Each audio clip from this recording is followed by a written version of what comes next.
నా ప్రియమైన దేవుని యొక్క బిడ్డలారా, చిన్నపిల్లలు చెడిపోరు, ముసలోళ్ళు చెడిపోరు. ఎవరు చెడిపోతారు? యవనస్తులే చెడిపోతారు. ఎందుకో తెలుసా?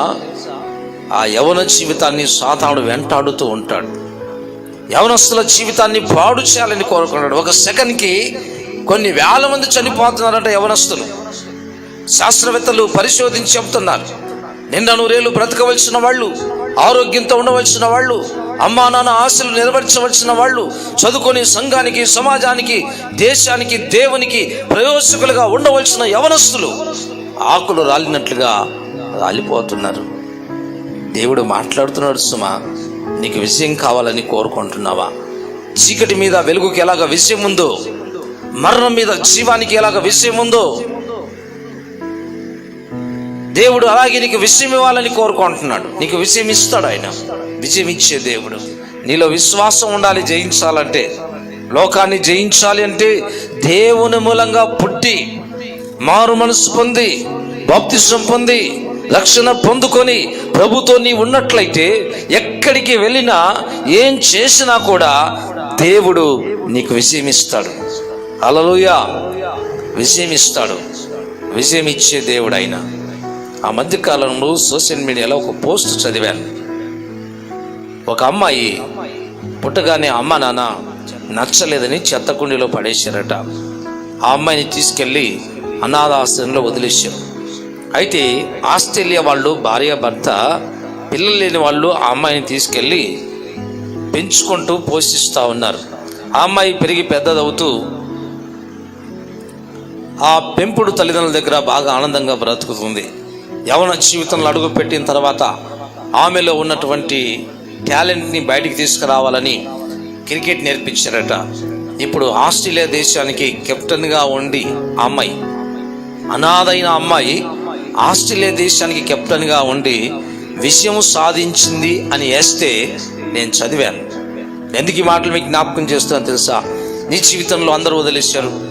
నా జన్మే బాగలేదు, నేను పుట్టినప్పుడు మా అమ్మ నాన్నకి ఇష్టం లేదు, నేను పెరుగుతున్నప్పుడు మా అమ్మ నాన్న ఇష్టపడలేదు, మా అన్నదమ్ములు నన్ను ఇష్టపడలేదు, మా అక్క చెల్లెలు ఇష్టపడలేదు, మా బంధువులకు నేను ఇష్టం లేదు, నా జీవితం అంతా కూడా ఇలాంటి పరిస్థితుల్లో నేను బ్రతుకుతున్నాను నువ్వు అనుకుంటున్నావు. యేసయ్య నీ జీవితానికి జయ జీవితాన్ని ఇవ్వబోతున్నాడు. గట్టిగా చప్పట్లు కొడదాం. జయ జీవితాన్ని నీకు ప్రభు ఇవ్వబోతున్నాడు. నిన్ను ఆశీర్వదించబోతున్నాడు. లోకములో ఉన్నవాని కంటే నీలో ఉన్నవాడు గొప్పవాడు. దేవుని మూలంగా పుట్టిన వాళ్ళందరూ కూడా లోకాన్ని జయిస్తారు. విశ్వాసమే మన విషయం. విశ్వాసంతో నువ్వు పరీక్షలు రాస్తే దేవుడు నిన్ను ఫస్ట్ క్లాస్లో పాస్ చేస్తాడు. విశ్వాసంతో నువ్వు అడుగు పెడితే అక్కడ విషయం పొందుకొని వచ్చేంత వరకు ప్రభు నీ చేయి విడిచిపెట్టాడు.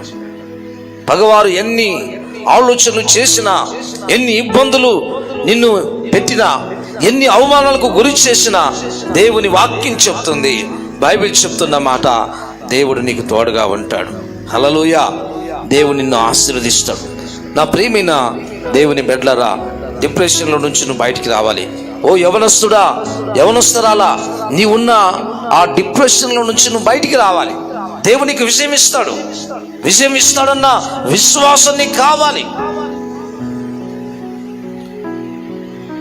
ఒక యవనస్తుని చంపడానికి వస్తూ ఉంటే పరుగున పరిగెత్తి తప్పించుకొని బ్రతకాలన్న ఆశతో కొండ ప్రాంతాలకు వెళ్ళి ఒక గృహలో దాక్కున్నాడట. వాళ్ళ చేతిలో పడితే చంపేస్తారు అని దాక్కున్నాడట.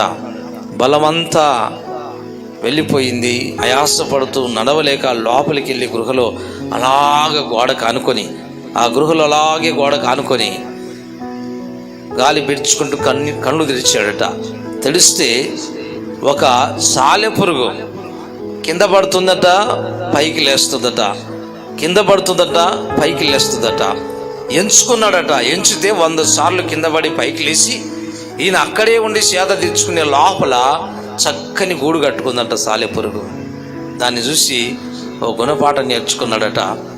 నేను ఒక్కసారికి ఓడిపోయాను అనుకున్నానే, అది కింద ఉన్నప్పుడల్లా పైకి లేస్తూ ఉంది, కింద ఉన్నప్పుడల్లా పైకి లేస్తూ ఉంది. దరిదాపుగా నేను కౌంట్ చేస్తే 100 times 100 సార్లు పైకి లేచి నిలబడి చక్కని గూడు కట్టుకుంది. చప్పట్లు కొట్టి దేవుని మహిమపడదాం. నేనెందుకు విజయం పొందకూడదు? శత్రువులకు భయపడి ఎందుకు పారిపోవాలి? నేను కూడా విజయం పొందుతా అని ధైర్యం తెచ్చుకున్నాడట. ఈరోజు వాక్యం వింటున్న నా ప్రేమైన దేవుని యొక్క బిడ్డలారా, మన జీవితాల్లో కూడా దేవుడు మన కోసం విజయాన్ని దాచి ఉంచాడు. హల్లెలూయా. నా యవ్వన జీవితం మొదలుకొని నేను కూడా ఎన్నో కష్టాలు పడ్డాను. నా జీవితంలో నాకు ఎప్పుడు విజయం రాలేదు.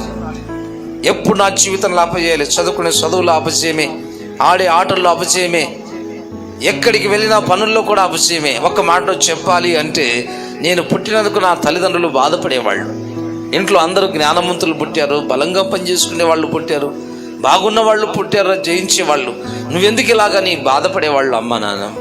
అలాంటి నా జీవితాన్ని యేసయ్య ఈరోజు అనేకులకు ఆశీర్వాదకరంగా మార్చి, దేవునికి స్తోత్రం కలుగునుగాక. ఎక్కడికి వెళ్ళినా జయించే భాగ్యాన్ని దేవుడు నాకు ఇచ్చాడు.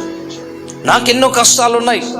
భగవారు ఎన్నో ఇబ్బందులు పెడుతున్నారు, ఎన్నో అవమానాలకు గురి చేస్తున్నారు, ఎన్నో రకాలుగా కష్టం పెడుతున్నప్పటికీ కూడా దేవుడు నాకు తోడై ఉండి యాకోబుని ఇశ్రాయేలుగా ఆశీర్వదించినట్లుగా నన్ను కూడా ఆశీర్వదించి నడిపిస్తున్నాడు. చప్పట్లు కొడదాం. నన్ను ఆశీర్వదించిన దేవుడు నిన్ను ఆశీర్వదిస్తాడు. యవన సహోదరి సహోదరులారా, మన యవన జీవితానికి విజయం కావాలి.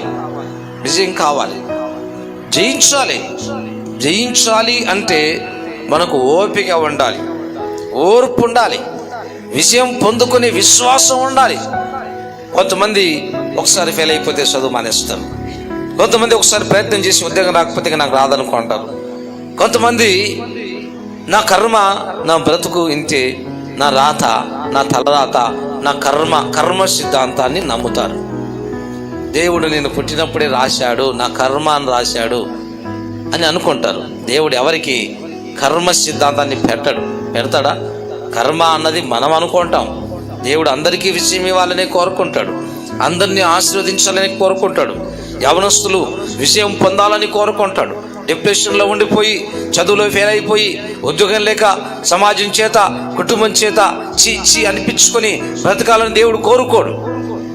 అందుకే బైబిల్లో రాయబడింది, యుక్త కాలమున భక్తిహీనుల కొరకు ఆయన చనిపోయాను. యుక్త కాలం అంటే యవన జీవితంలో చనిపోయాడు యేసయ్య, ప్రాణం పెట్టి మనల్ని బ్రతికించడానికి. నా ప్రియమైన యవనస్తులారా, దేవుని బిడ్డలారా, మాట్లాడుతున్న మాట ఏమిటంటే, దేవుడు నీకు జయమిస్తాడు. దేనికి బానిసవైపోయావో, ఏ బానిస జీవితంలో బందివైపోయావో, సినిమా హాల్లో చుట్టూ తిరుగుతున్నావా, వ్యభిచారం చేస్తున్నావా, తాగుతున్నావా, రహస్య పాపంలో చిందులు వేస్తూ బ్రతుకుతున్నావో, బైబిల్ చెప్తుంది వాటిని నువ్వు జయించాలి అంటే దేవునితో నువ్వు ఉండాలి, నీతో దేవుడు ఉండాలి. దేవునికి స్తోత్రం కలుగునుగాక.